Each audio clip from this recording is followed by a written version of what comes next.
ఈరోజు మన సుప్రీం స్వేరు మన యూనివర్సిటీకి ఈ సమయాన మనం రావడం జరిగింది.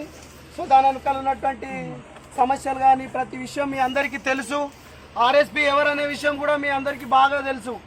ఆర్ఎస్పీ సార్ ఒక మన ఇండియాలో ఉన్నటువంటి అత్యున్నతమైనటువంటి పదవిని వదిలేసి ఈరోజు ఎందుకు రావడం జరిగిందనే విషయం కూడా మీరు అందరికీ తెలుసు.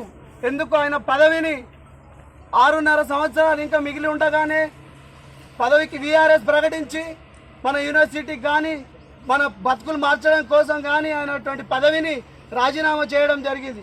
మీ అందరికీ తెలుసు ఎందుకోసం రాజీనామా చేయాలి, ఆయన ఎవరి కోసం రాజీనామా చేయాలని ఆలోచన మన కోసం మన బతుకులు బాగుపడాలి. ఆయన 3 లక్షల ఉద్యోగం తీసుకొని ఏసీలో కూర్చున్నంత మాత్రాన నా జాతి ప్రజలు నా యొక్క బిడ్డలు బాగుపడారని ఆలోచించి నేను ఆయన గురుకుల సెక్రటరీగా పనిచేసి నేను చేసింది ఒక 1% మాత్రమే, చేయాల్సింది ఇంకా 99% ఉంది.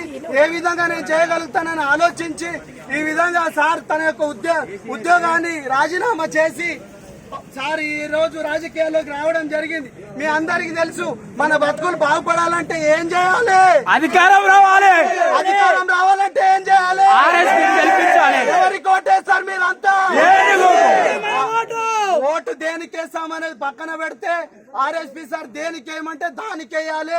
ఆర్ఎస్పీ సార్ చెప్పినట్టు వినాలి. ఏనుగు గుర్తుకు మన ఓటు వేసి గుర్తుకు మన ఓటేసి సార్ని అసెంబ్లీకి పంపించి మన బతుకులు బాగుపరచుకోవడానికి ఉన్నటువంటి అవకాశాన్ని సద్వినియోగం చేసుకోవాలని మనస్ఫూర్తిగా కోరుకుంటున్నాను. జై జై జై జై జై భీమ్, జై భీమ్, జై భీమ్. వచ్చిన ఆర్ఎస్పీ సార్కి చాలా థ్యాంక్ యూ సార్. ఒక 2 days నుంచి మీరు రావడం కోసం చాలా వెయిట్ చేస్తున్నాం. మీరు చెప్పినట్టే పొడవలు పట్టుకున్న చేతితోటి కోడింగ్ నేర్చుకుంటాం. మీరు చెప్పినట్టే లైబ్రరీలకు మేము అలవాటైనా మీరు చెప్పినట్టుగానే మా అభివృద్ధికి మేము తోడ్పడుతున్నాం. చిన్నప్పటి నుంచి గురుకులాలో మీరు మమ్మల్ని చూసుకున్నారు, ఇప్పుడు మిమ్మల్ని